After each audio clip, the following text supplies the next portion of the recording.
Please let me know if you can hear the recorded lecture. Hi, everybody. I'm Dr. Taib. Can you hear it when I opened it? From my side, I hear it, yes. Okay, perfect.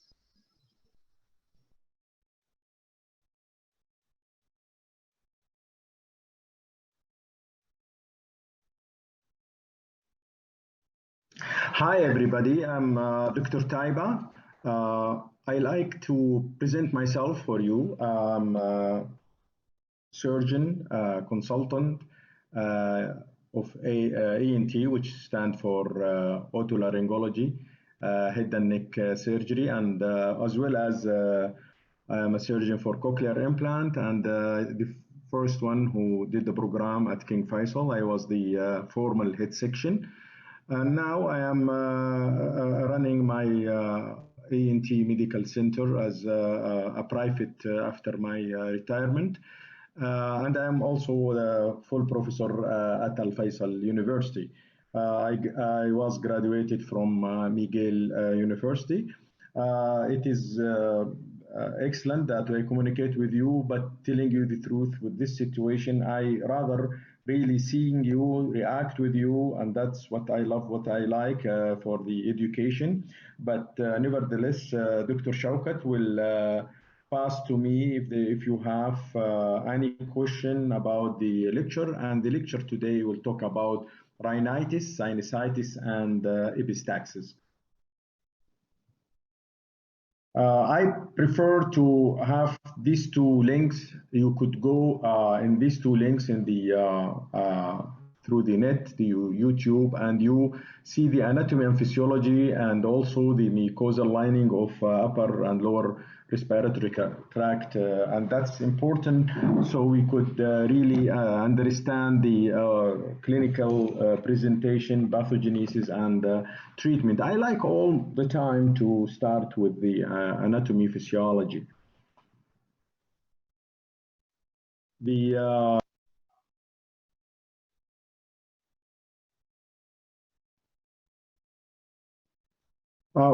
olfactory epithelial system, the sensory system, it's just like retina, and it is located, as you will see in the video for anatomy, that it is so close, like retina, olfactory bulb, and the olfactory epithelium separated from each other by the cribriform plate, where the epithelium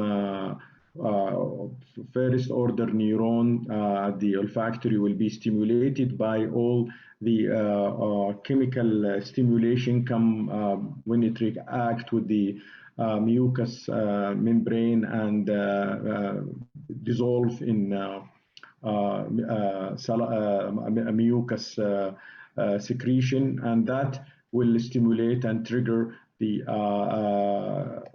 sense of smell. The again, you could look at it in more detail in these slides. Then it's go higher to a higher upper center, from the olfactory bulb to the cortex, and the cortex smell center override the taste higher center. So the smell, if you lose the smell, affect definitely, it depends on how much the loss in the smell, your taste. That's the natural physiology, though each pathway is completely different, and the nerve of this system is completely different than the other system. This is the odorants, which are the chemical compounds that stimulate when it's dissolved in the mucus secretion. So patients, they don't have a smell, they get a lot of problem in their life with the anosmia, and it causes for them, they come and complain and go from one clinic to another clinic. we should appreciate this sensation.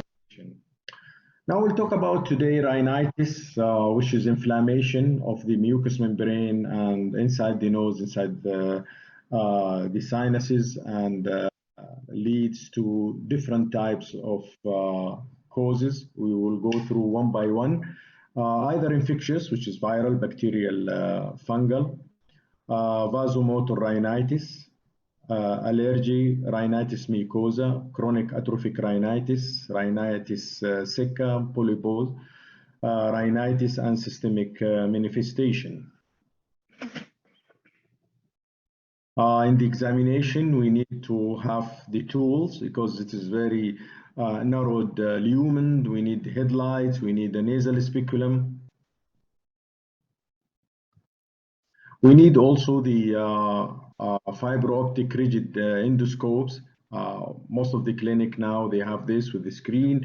I like it because I see the pathology and the anatomy by myself and where is the problem, as well as I share it with my patient in the screen. It is good for record before and after treatment, before and after surgery. It is for education, it is for research, it is for education. So my clinic is full support. Without this, I cannot really function very well to pass all my experience to the patient. Here you go. That's what I'm saying. Like you could see the with the endoscope, you could see the anterior turbinate. You could see this septum here is with allergy.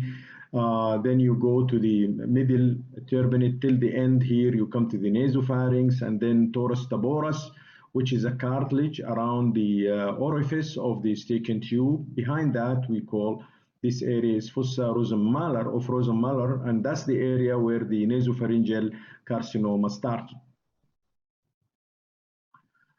Common symptoms of allergic rhinitis is stuffy nose, postnasal drip, runny nose, nasal discharge, or call it rhinorrhea, sneezing, itching, loss of smell, as we just mentioned before. And that's from the pollen. And you could watch here very nicely this link where the video will talk about what is allergic rhinitis and how is the react at the muscle and the histamine release and so on and so forth. So most likely you already know this, but it's better to look at this video clip. The allergic reaction comes either from skin contact, ingestion, or inhalation. In our subject today is the pollen, dust, animal dander. That's we inhale, which stimulate our upper and lower respiratory system. The molds, the dust, mites, the pollen, all this in our environment, and you could look at it more, and that could stimulate the process of allergic reaction.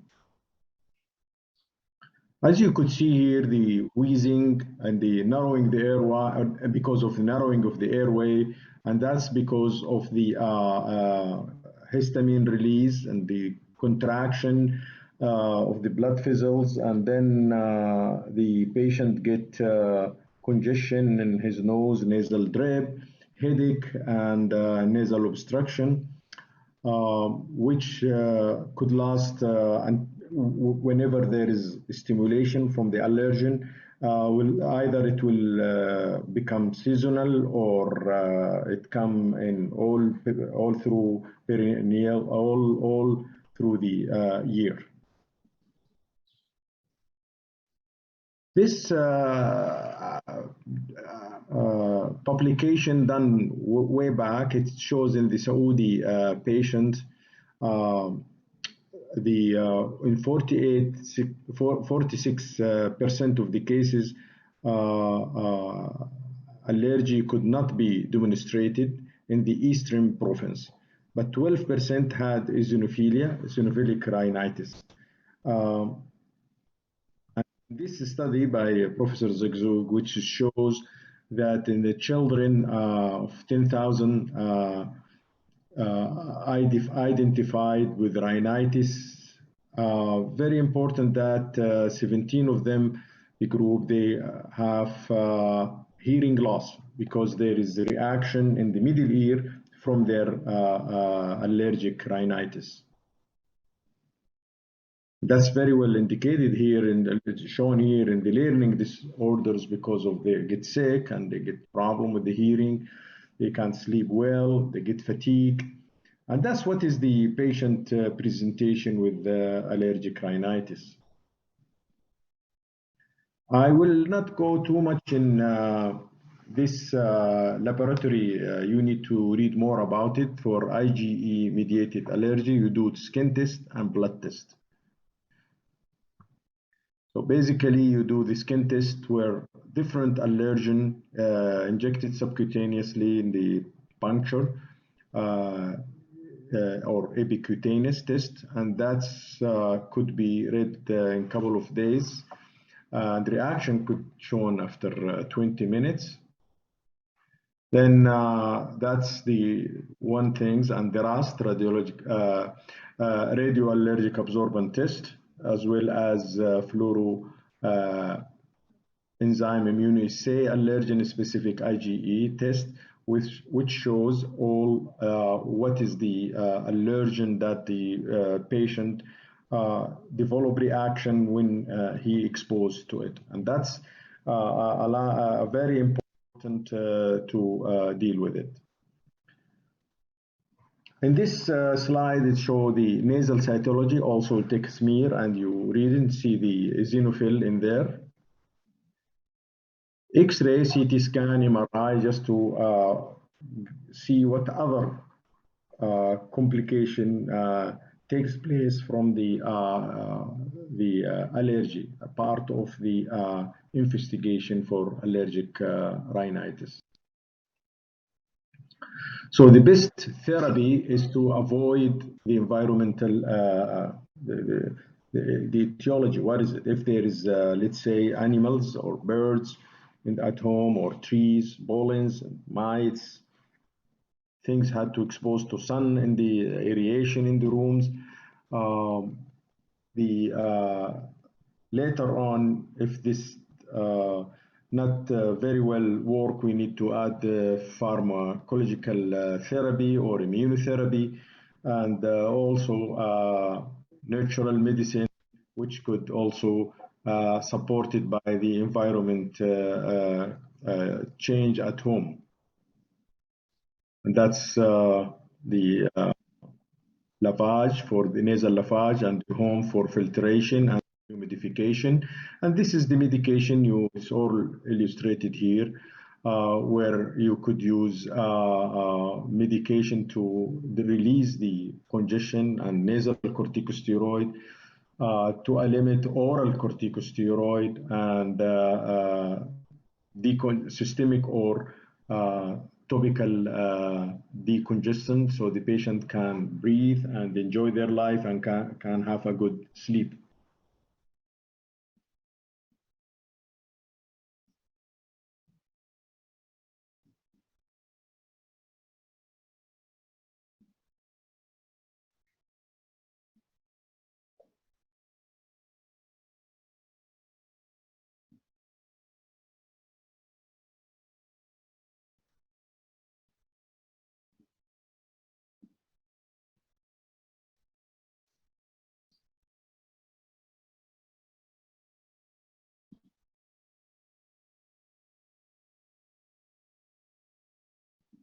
Humidification, and this is the medication it's all illustrated here, where you could use medication to release the congestion and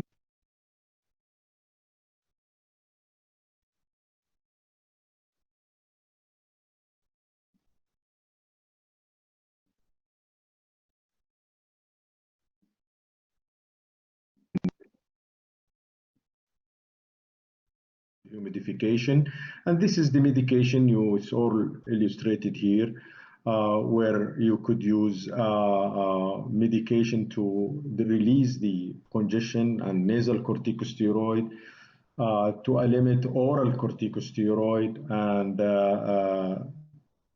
systemic or uh, topical decongestant so the patient can breathe and enjoy their life and can have a good sleep. And this is the, once we know from the skin test what is the allergen, then you could use it just like a vaccine. Gradually you increase the dose of the allergen that you discover it, you re-inject it in a special lab. So the patient come in certain period, like for a year or so, it will give them relief from allergic reaction 2 to 3 years. Then later on, they have a booster dose. Once we already know what is the allergen we are suffering from. Other entity, which is vasomotor rhinitis, this is not allergic, but it give you, give the patient same kind of complaint, runny nose, stuffy, and they have headache and they sneeze. When they expose to certain things, physical, like changing temperature, dust, smoke, they start to sneeze, and that's the vascular structures in the nose and the behind the sinuses react very aggressively to change of the, and it's not because of allergen in the it's just because of physical things that the vasomotor rhinitis could be also coexistent with allergic rhinitis, and both they call mixed rhinitis, but the treatment will be the same. We will talk about atrophic.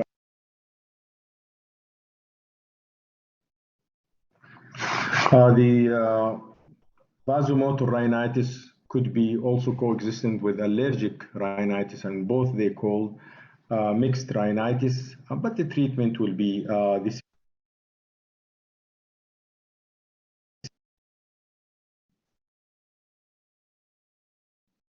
And this is the, once we know from the skin test what is the allergen, then you could use it just like a vaccine. Gradually you increase the dose of the allergen that you discover it, you re-inject it in a special lab. So the patient come in certain period, like for a year or so, it will give them relief from allergic reaction 2 to 3 years. Then later on, they have a booster dose. Once we already know what is the allergen we are suffering from.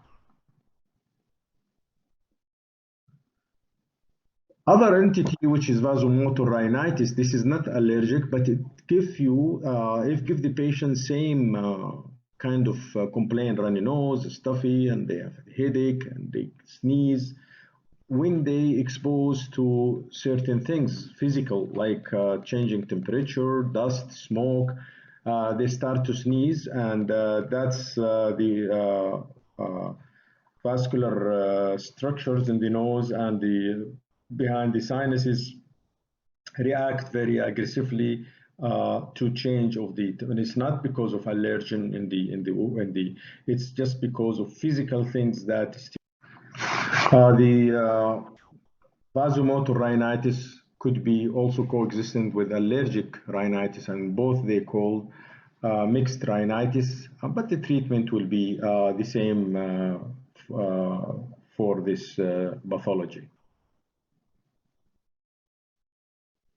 We will talk about atrophic rhinitis, which is atrophy of the mucous membrane and the gland. And as you could see here, the septum and the turbinate is so small, and there is a crust on it, atrophied, pale in the pale mucosa. When you do CT scan, almost you don't see any enlargement of normal middle and inferior turbinates. Sometimes this is basically done, unfortunately, by surgery wrongly, or because of excessive use of medication. Excessive use of medication, which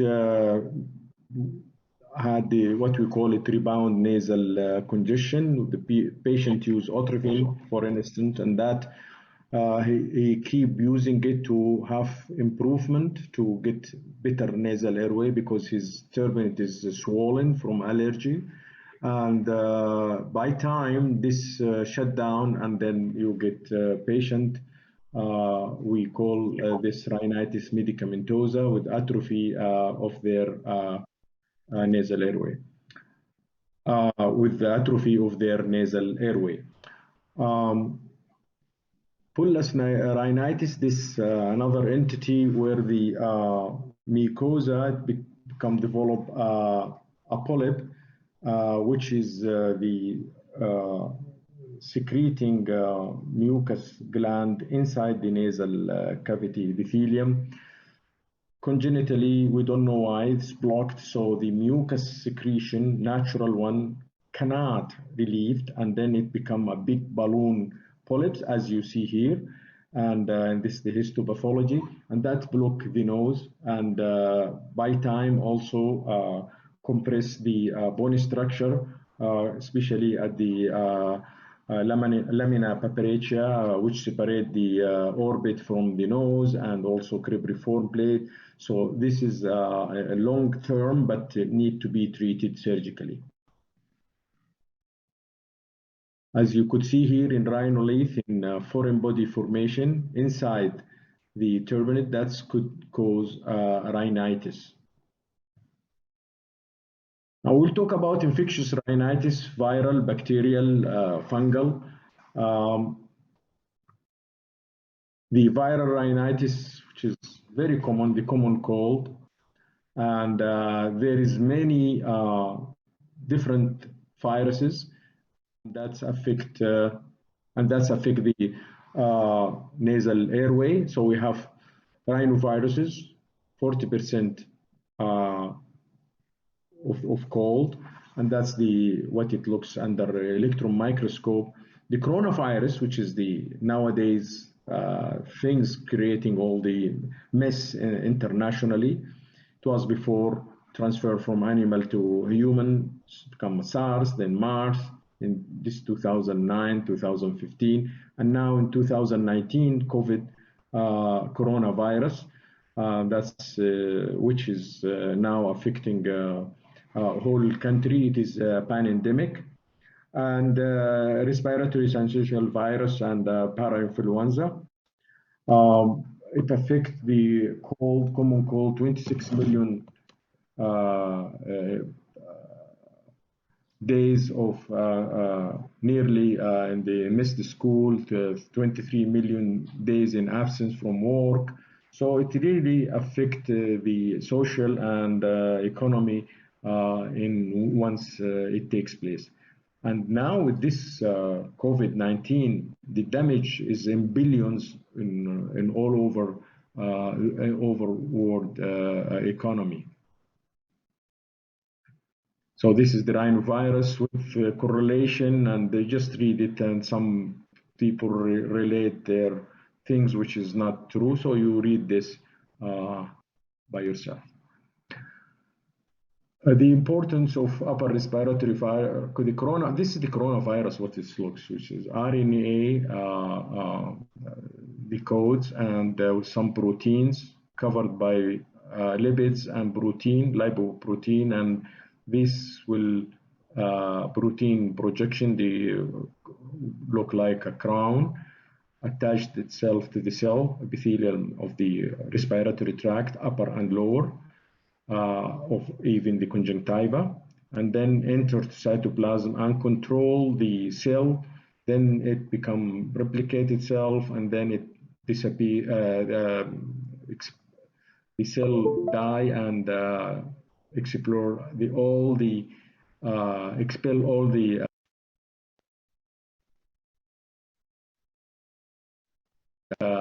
viruses outside, and the cycle continue.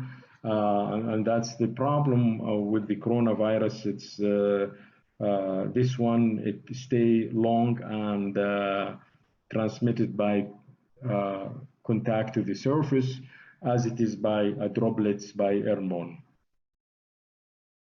With this virus, the patient could get bacterial infection as a secondary infection, and then they get bronchitis, cough, and asthma, and this could be treated with the antibiotic. All they share, as you see, things, the list here, very much close to the allergic rhinitis, very close to the allergic rhinitis. Now we talk about acute bacterial rhinitis. We'll talk first about furunculosis, and also there is next slide about erysipelas and septal abscess.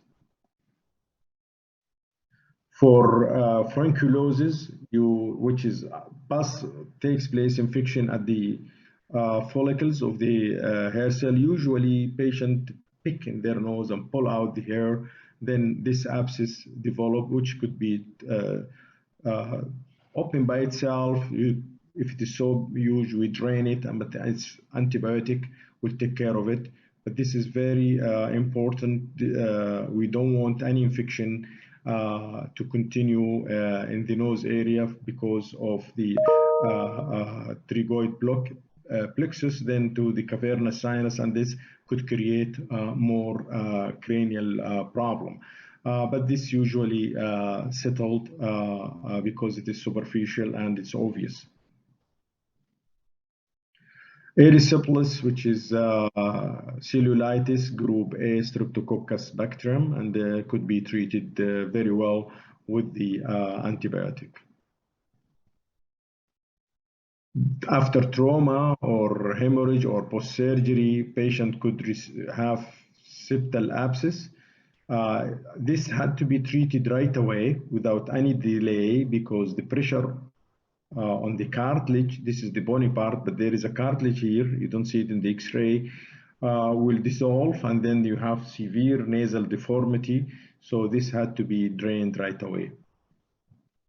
This is the picture which showed the pus comes out, and we put a drain inside the septum, splint, and this, once it is at the beginning treated with also the antibiotic, it should be resolved without any complication. This is the flora of the nose. Just bacteria, you should know what is it. Now we talk about a chronic bacterial infection, rhinoscleroma, tuberculosis, leprosy, and syphilis. Basically, you should know what's the pathogens and what they do and what is their presentation and histopathology. This is the stress point for you to know. Rhinoscleroma is a chronic granulomatous disease of the nasal mucosa, nidule, and then it becomes stenosis. And this takes place in 3 areas. First, nasal valve and nasopharynx, and then down to the subglottic area and trachea. And that's because the turbulent of the air in the turbulent and high oxygen, the bacteria, which is Klebsiella rhinoscleromatis, they like it very much. So that's why you have problem in these 3, in nasopharynx, nasal valve, and the subglottic and trachea. And this is very common at the Eastern province and Bahrain. And this is very important slide, which will show you the histopathology. You see the foamy histocytes known as Mecculic cells, which is so clear cells here. And then you see Klebsiella organism inside in the blue, and then in red Russell body, which is a plasma cell, degenerated plasma cell, and very characteristic to diagnose the rhinoscleroma of the nose.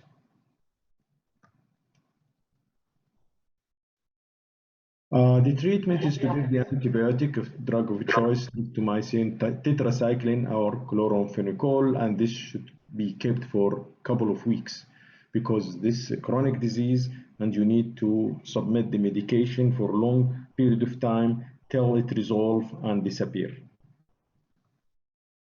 And that's, as you could see, at the nasal valve, filling of the sinuses, and then the trachea, and with the narrowing of the tracheal lumen. Syphilis, well, you studied it very well, but you could see the nose gets sad in nose. Leprosy, bacteria, mycobacterium, leprae. Lepromatosis is affecting the nose and the sinuses, the face, and different part of the body, affecting different area in the planet. We don't have any in Saudi Arabia. The symptoms, again, in the nose, runny nose, reddish skin, muscle weakness, skin lesion, also eye problem, diffuse thickness of the facial skin, as we saw in the picture. And it could be delayed in treatment. This is from America, because of unaware of leprosy and its symptoms. And we use now the molecular genetics by identifying the leprosy gene, because we cannot culture. It is impossible to do culture for this organism. It is slow in growing, and it is until now all trial failed to find culture media to culture this organism. That's what you see in Nielsen, Zihel-Nielsen stain. You see the leprosy organism. That's the treatment, and again, it should be, as I said before, it's a chronic rhinitis. It's for 12 months. Rifampicin, dapsone, and clofazimine. Now we'll talk about the sinusitis.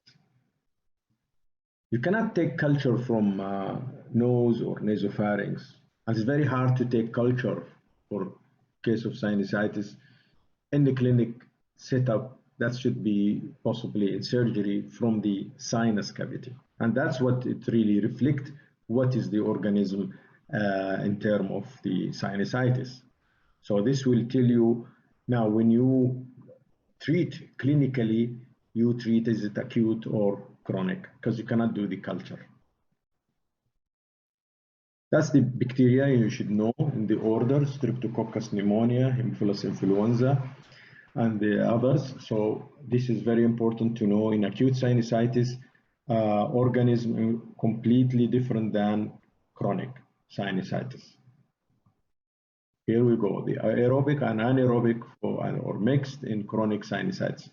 Most famous is Staph aureus, and this all could come as anaerobe for the sinusitis. So when I choose antibiotic in the clinic, depending on if this is acute or chronic from history and from the doing X-ray. So it is a blockage. That's what is already studied and known, that osteomyietal complex of the middle nasal meatus will be blocked, and then the patient develop the sinusitis, especially with the nasal polyp. It will obstruct the sinus ostia, the opening, as we show you before in the anatomical structure of the sinuses. So we don't give antibiotic for just acute bacterial rhinosinusitis. The patient could resolve without having any problem. But if this happens, then you need to give them antibiotic. In case of symptoms last more than 7 days with all headache, purulent discharge, patient have temperature, nasal blockage, or they have multiple attack, 1 or 2, with all these criteria, or they improve, then it come back again. Here we have full regimen to start them with antibiotic and assistant kind of medication like decongestion and antihistaminic and so on and so forth. We'll talk about other entity for rhinitis and sinusitis, which is chronic fungal infection, like aspergillosis, mucormycosis, and rhinosporidiosis. The aspergillosis could be allergic fungal, this is the most common, sinusitis, and this could be in any socioeconomic status because the fungus is in the air and the patient had allergy, and once it hit the mucosa, then this is the spur of the fungi. And it leads to severe reaction in the sinuses, could be bilateral or unilateral, with calcification inside the reaction. Could go to the lung, and that's the aspergillus when they seen in the silver stain. Other disease, which is Wegener granulomatosis, and this is not only affecting the nose and sinuses, but also airway, lung, kidneys, and it is very severe disease, and we should take it seriously. And that's the vasculitis and granule. You see the blood vessels have reaction, and then granulomatosa in one cut. You see granulomatous formation and vasculitis. Very peculiar. So it's rhinitis, kidney in 75% of the cases. It's affect the airway, perforated septum, nose, and once you have this in the nose, you see the nose is not really looks normal by your examination. Think about systemic disease, and this is one of those: syphilis, Wegener granulomatosis. So I just put this for you to really appreciate it. Tracheal stenosis, lung involvement, bronchial stenosis. And this is the other part in the nervous system, the skin, the heart. So it's very much systemic and had to be treated aggressively with chemotherapy, like cyclophosphamides, corticosteroid, methotrexate, and even to go to plasmapheresis in severe cases with pulmonary hemorrhage. So the video again is the same to show anatomy, pathology, and surgical treatment. You go through them, you take your time, and you could grab from video in the YouTube to understand what is the procedure we do. We call it functional endoscopic sinus surgery. Under general anesthesia, we put our endoscope, just like those in the clinic, and you have a special tool, the shaver, to take the polyps, to correct the septum, to enter the sinuses. It's a lot time-consuming kind of surgery, and it's very sensitive. You are close to the orbit, close to the cribriform plate, optic nerve. So I rather let you look at it in the this links. This is the links for different and with the case presentation. Take your time to look at it. Now we'll talk about epistaxis in the next 15 minutes. Then we wrap off the lecture. The bleeding from nostril or nasal cavity, either from front or front, then it goes to the back. This we call it epistaxis. It's affects 5 to 10% of the population. The patient will either seek the clinic or go to the emergency room, and it can occur in all groups. It's because the nose is rich blood supply, as you saw in the previous video clips, and also I will show it to you now how much the mucosa is thin and the blood vessels just under the mucosa, and some of it run in the bony canal, which cannot contract. So once you get a bleeding there, it will be massive, but it could be stopped by tamponading it, by blocking the nose, not to preventing it from bleeding either anteriorly or in the back, as we will show you in next slides. So here is the Kesselbach plexus and the blood supply. You go through the anatomy, all the branches which supply the nose. Here is the Kesselbach anteriorly with these arteries which supply all, they come here, which is at the anterior part of the nose. While posteriorly we have Woodruff plexus, which is supplied by sphenopalatine artery and stomose with the posterior pharyngeal artery in the back of the nose. And this is more severe and more difficult to take care of.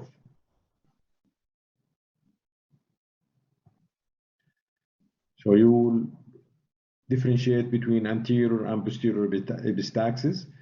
Usually posterior in the old population, more common in children and young adults to be anteriorly.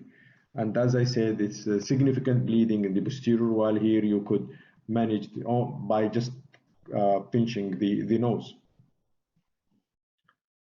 The local cause of epistaxis is either congenital, like hereditary telangiectasia. There is no time to go through it, but basically there is a lot of vasculature anteriorly under the mucosa, and it is easy to bleed, and it's very hard to block and prevent this from bleeding. And finally, if all the humidity and trying not to touch the nose end by remove this congenitally very excessive plexus and replace it with a dermograft, skin graft, to prevent the anterior part of the nose when it's exposed to air to bleed. And this is very troublesome to the patient. The other local causes of epistaxis because of the infective rhinitis, inflammatory, or acute specific like diphtheria, leprosy, syphilis, as we show before, or non-specific, viral or atrophic rhinitis, or physical, high altitude, or extreme cold or hot climate. So whenever there is summer, very hot or very cold, you see patients maybe come to the clinic or emergency room, they have the bleeding from their nose. Of course, neoplastic reason, deviated septum here and the spur, because the deviation of the septum become in the airway passage, and the mucosa of the septum, it is in the airway, it is in the way of the air, so it become ulcerated and then crusted, and then it bleed back and forth like this until we correct the deviated septum. So the correction of deviated septum basically sometimes is a cause why in the way of treating the epistaxis. Systemic, of course, you look for hypertension is the commonest cause, cardiac, pulmonary, excessive drugs, all the time ask about anticoagulant or salicylates, and the kidney disease, vitamin K deficiency, this all the time. Look, when you have all the time concentrate on the pathology in one area, you need in your evaluation of the patient put systemic. Now, this will bring me to something additional to this lecture. You look for congenital, especially in pediatric and young, followed by inflammatory, followed by trauma.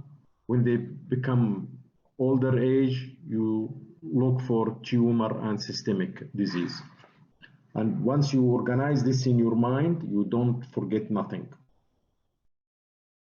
So again, same things, hormonal in the woman, because of changes in the hormone, they could lead to a bleeding. Patient history, you take all whatever the causes, so you check about them, and they check about the patient not to play in their nose and pick up their nose with to cleaning it, and that's something that happens. And you need to draw attention of the patient to stop this. And also you check about family history or hypertension, hepatic disease, kidney disease. Now, in term management, you need to locate the bleeding site, but you need to have, without just bare hand, you cannot do that. It's in the emergency room or in the clinic. Of course, in the severe cases, we take the patient to operating room to stop the bleeding, especially the posterior part. You have headlight or endoscopes, nasoscopes, and you could look to all areas. We just show that from anterior to till you see in the back with the good suction, good nursing, and patient had to cooperate with you. You should be fully dressed as well as with the nurse, as well as the patient, because there is bleeding. All of a sudden comes, I cannot see, then you suction and stop, put a pack and come back. And this is the instrument which it should be in your table. Pinching the nose after doing first aid, ABC. Remember, this patient maybe is something else, just as an Epistaxis. So Trotter's method is to pinch the anterior part of the nose, put the patient in a sitting position and forward the head, and this will be enough to stay for 5 to 10 minutes. I usually tell the kids to count from 1 to 100 or whatever, read or sing, or so the time goes. You pinch the Alani's eye. It's very soft in the anterior part of the nose. So a lot of patients, they put their finger here, up here at the nasal bony part. That's not good. You need to put it in the soft part at the tip of the nose, and that will stop the bleeding. And better than running for looking for ice or this and that, and you tell the patient it's very important to stop the bleeding, not to lose too much blood. This is the investigation. We just said about reading the blood, platelets count, hemoglobin, INR. Then you do X-ray, CT scan, very important to see there is maybe lesion, and the bleeding is not but simple bleeding from the nose. Other investigation depending on the case of the patient, some of the situation, I don't want to go through that especially posterior, you need to do guided MRI with the dye, and then by catheter embolization to stop the bleeding. That's you cannot reach, and sometimes you go after embolization by surgery to ligate the sphenopalatine artery, and that's to more higher level. But for you, this is should be enough. For the cauterization anteriorly in the anterior part of the nose, when you examine the patient, you will see the blood vessels with the silver nitrate stick. You cauterize this at Kesselbach area. I don't like this. Telling you the truth, this is will stop the bleeding for just few days. Stop the bleeding for a few days, but later on the patient could bleed again and develop septal perforation. Even by using the electrical cauterization is not good. You use vasoconstrictor spray with anesthesia, and also the anterior nasal packing and balloons. This is good, because this will tamponade the site of the bleeding by putting the gauze in this kind of layer by layer. So anteriorly here, the bleeding cannot, after 24 hours, maximum 48 hours, it will clot and stop, and then you could take it out safely. That's the pack for anterior nasal bleed. You put nasal sponge. This is material which either Maricel that you take like a spongy, you take it out. You don't need to do any layer, and it's easy to apply. So the patient will suffer from entering it, but not like with the you go layer by layer. So this is faster. Or you put a gel foam which you don't need to remove after a couple of days already dissolve and stop the bleeding. And this is hardly anybody using it anymore. We'll put a pack, posterior pack, by putting Vigos, pull it out, and then you put the note here so to stop the bleeding. That's very trouble to the patient. Much better than that to use the Foley catheter. It's available anywhere. You put the Foley catheter very thin through the nose, patient bleeding now.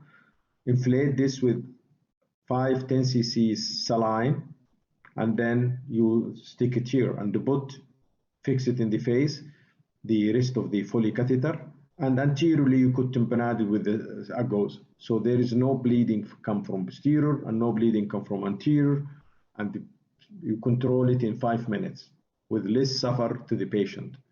Or there is already a balloon, posterior balloon inflated by different separate valve from the anterior one. Either use both or one of them, and this is very good again, but it is expensive.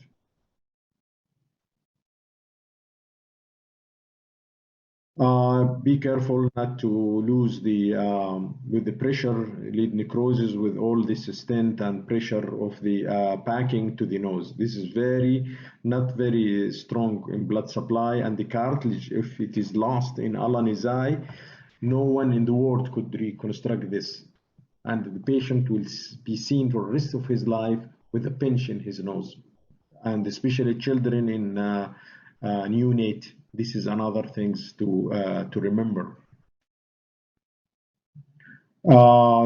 Patient had to put in antibiotic and advised to stay home and with the humidifier, and then the severe cases need to be admitted to the hospital with the IV blood cross matching, and that's the care which should be given if it is so severe. Finally, this is the last slide in the lecture. For elderly patient need to be hospitalized with local control of the bleeding measures, but we should take detailed history about his all renal, cardiac, liver, and so on and so forth, as other systemic disease with full consultation if needed for your colleague. Hematological and biological profile should be done. We then will do after that, if the bleeding not stopped by packing, anterior and posterior pack, it is very important to share the situation with the intensivist as well as invasive radiologist to do embolization for the site of the bleeding. And sometimes this patient end by going on ligation of sphenopalatine artery by endoscope under general anesthesia to stop the bleeding, and that will be the definitive management. Here I will say thank you very much. And again, I'm happy to hear from you if you have any question. Thanks again.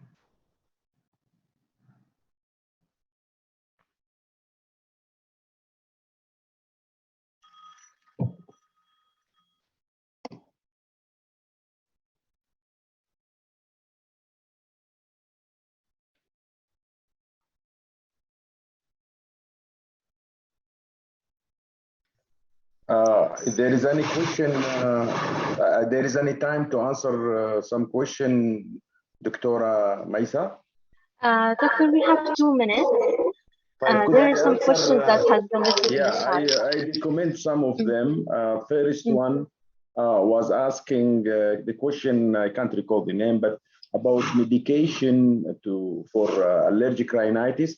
I think it's the best is to get to the group like decongestant, systemic, and the topical, as well as what type, like corticosteroids, antihistaminic, by grouping. But the names, if you know it, is okay, if generic, not necessarily the what is in the you saw in the slide. So most important to know what the group do for allergic rhinitis rather than the name of the medication itself. Second question about immunotherapy, I think you repeat again this, well, you put the slide, so that's good. So you repeat it, but I will answer it. Immunotherapy is to identify first by skin testing what is the allergen. So you treat it just like vaccination for knowing the virus. So once you identify it by skin test, what is the allergen, then in a special lab, you could give it back again, this allergen, in gradually increasing doses to the patient. Be carefully, because sometimes they get severe anaphylactic reaction. So it goes slowly, controlled. So the patient will produce antibody against the allergen. And that's whenever the allergen comes to the patient, his antibody block its action to release the histamine. So there is no more symptoms for at least 2 to 3 years. So that's why I said you need to give them again later on booster dose, just like vaccination. So that's why, hence the name immunotherapy. There is other, I think I already cleared it. There is a slide which is show the septum it is in the right side. This looks normal. In any endoscopy, when you examine, you will see septum and turbinate. So you cannot see two turbinates in one normal and the other is an abnormal in one shot, even when you examine the nasal cavity. So you will see septum in one side, turbinate in the other side. So that's why the question come, which one is disease and which one is normal, left or right. What you see when you examine septum, either right or left, and turbinates. I think that's clear the point. The oral antibiotic for abscess is the treatment. You don't you don't treat them with topical antibiotic. Usually in medicine we say antibiotic means oral, unless we specify, say, topical antibiotic in terms of ointment. Complication of cauterization, either with electrical or chemical, is septal perforation. That's why I said I don't like it, because you stop the bleeding and then later on you keep doing this, the mucosa get so atrophied, then two air from right and left connect to each other, and by nasal septal perforation. The best treatment is to prevent the epistaxis anteriorly by humidity, by preventing dryness rather than doing cauterization. Dr. Maisa, anything else? Thank you. Thank you, doctor. Only one student is asking if they need to know the pharmacotherapy slide. I don't get you. Say it again. What is the question? One student is asking about if they have to know the drugs in the pharmacotherapy slide. Well, as I answer it, you just know the group, like yeah, just grouping, but the specific names, no, we don't ask them to do that. Okay. Thank you very much, doctor. Thank you. Bye-bye.